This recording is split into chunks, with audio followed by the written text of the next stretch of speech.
BJP की केंद्र शासित सरकार द्वारा जारी किसान विरोधी बिल के विरोध में आज इंदौर की छावनी अनाज मंडी पर सैकड़ों कांग्रेसियों द्वारा विरोध प्रदर्शन किया गया। इस प्रदर्शन में कांग्रेस के पूर्व मुख्यमंत्री दिग्विजय सिंह, पूर्व मंत्री सज्जन सिंह वर्मा, जीतू पटवारी, देपालपुर विधायक विशाल पटेल, शहर कांग्रेस अध्यक्ष विनय बाकलीवाल, कांग्रेस जिला अध्यक्ष, कांग्रेस के पूर्व विधायक अंतर सिंह दरबार सहित कांग्रेस के अन्य जनप्रतिनिधि भी मौजूद रहे। इस दौरान मंडी का अवलोकन कर कांग्रेस सरकार की किसान हितैषी योजनाओं की और बीजेपी सरकार के इस किसान विरोधी काले कानून की पत्रकारों को जानकारी दी गई।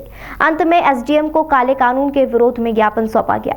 नए कृषि कानूनों को लेकर केंद्र की नरेंद्र मोदी सरकार पर हमला बोलते हुए राज्यसभा सांसद और वरिष्ठ कांग्रेस नेता दिग्विजय सिंह ने मंगलवार को आरोप लगाया कि ये कानून केवल बड़े उद्योगपतियों को फायदा पहुंचाने के लिए लाया गया है। भारत बंद के दौरान दिग्विजय सिंह की अगुवाई में कांग्रेस कार्यकर्ताओं ने शहर के छावनी क्षेत्र स्थित संयोगितागंज अनाज मंडी में नए कृषि कानून पर विरोध जताते हुए केंद्र सरकार और भाजपा के खिलाफ नारे लगाए। प्रदर्शनकारियों ने कहा कि काले कानून को वापस लो, किसानों की समस्याएं हल करो। इस मौके पर दिग्विजय सिंह ने कहा कि नोटबंदी और जीएसटी लाने के बाद अब मोदी सरकार ने केवल बड़े बड़े लोगों को फायदा पहुंचाने के लिए कृषि क्षेत्र के काले कानून पेश किए हैं। इनके खिलाफ किसानों के साथ ही कृषि उपज मंडियों के हम्माल और तुलावटी सड़क पर हैं। राज्यसभा सांसद ने मोदी सरकार के नए कानून को तत्काल वापस लेने की मांग करते हुए कहा कि यह अमीर और गरीब की लड़ाई है। उन्होंने यह मांग की कि प्रधानमंत्री सर्वदलीय संसदीय समिति बनाकर किसानों के मसले सुलझाए। सिंह ने मंडी परिसर में किसानों, हम्मालों और तुलावटियों से नए कृषि कानून को लेकर चर्चा की। कांग्रेस के विरोध प्रदर्शन के मद्देनजर अनाज मंडी में पर्याप्त तादाद में पुलिस बल की तैनाती की गई थी। हिटलर की चाल चलेगा, वो कुत्ते की मौत मरेगा। हिटलर की चाल चलेगा, वो कुत्ते की मौत मरेगा। कानून वापस लो, वापस लो, वापस लो। नरेंद्र मोदी हाय हाय हाय हाय हाय। जय जवान जय किसान, ये मत भूलो कि जवानों के परिवार भी किसान ही हैं। अगर किसानों पर ठंड में ठंडी बरसात बौछार करोगे और उनको डंडे मारोगे तो उसकी पीड़ा हमारे आर्मी के जवानों पर भी होगी, हमारे पुलिस के जवानों पर भी होगी। कितना डंडा बरसाओगे, बरसा लो। कितने जेलें भरोगे, भर लो। हम पीछे हटने वाले नहीं हैं। आज किसान आंदोलित है और मैं सभी राजनीतिक दलों से जो इसके खिलाफ है और उनसे भी जो भारतीय जनता पार्टी में है, जो किसानों के हितैषी हैं, उनसे भी मैं कहूंगा कि आइए सड़क पर और किसानों का साथ दीजिए, क्योंकि ये वो सरदार लोगों को जिन्होंने कि इस भारत की आजादी के लिए लड़ाई लड़ी, सरदार भगत सिंह जैसे लोगों के, हमारे सिखों को, उन सबको किस प्रकार से आज खालिस्तानी कहकर बदनाम किया जा रहा है। हमारे मीडिया चैनल्स को मैं निंदा करता हूं उनकी। अभी वहां पर एक चैनल, मैं नाम नहीं लूंगा, वो मौके पर गए, किसानों ने कहा कि तुम हमारे साथ अन्याय करते हो, जाओ यहां से, हम तुम्हें बाइट नहीं देंगे। अब हमको भी तय करना पड़ेगा, जो चैनल किसानों की बात नहीं करेगा हम उसको भी बाइट देने से मना कर देंगे।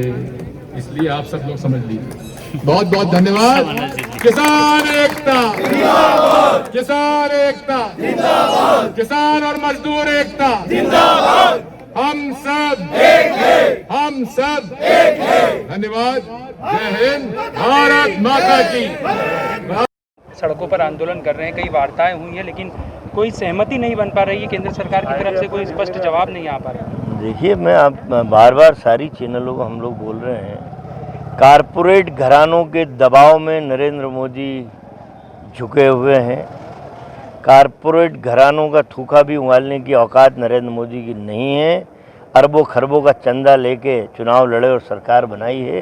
तो अडानी और अंबानी जो कहेंगे, औद्योगिक नीति हो, व्यापारिक नीति हो, व्यवसायिक नीति हो, नरेंद्र मोदी को उन शब्दों को उन नीतियों में डालना ही पड़ेगा। और ये जो तीनों बिलाएं अडानी और अंबानी के द्वारा रचित बिल हैं, इससे किसान मरने की कगार पे, आत्महत्या की कगार पे है। कांग्रेस चरणबद्ध आंदोलन जारी रखेगी? चरणबद्ध काय को, हम तो सरकार को झुका के रहेंगे।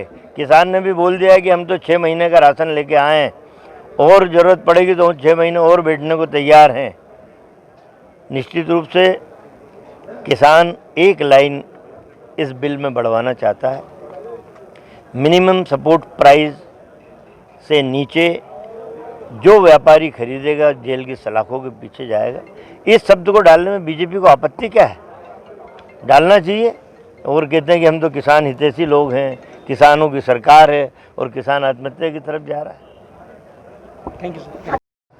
कांग्रेस पार्टी ने सीधा आह्वान किसी बात का नहीं किया है, हम समर्थन में खड़े हैं। जहाँ तक प्रश्न है, मैंने जैसा अभी कहा कि देश में सरकार कह रही है, नरेंद्र मोदी जी कह रहे हैं, भारतीय जनता पार्टी कह रही है कि मुझ पे भरोसा करो, मैं किसानों का हित नहीं कर सकता।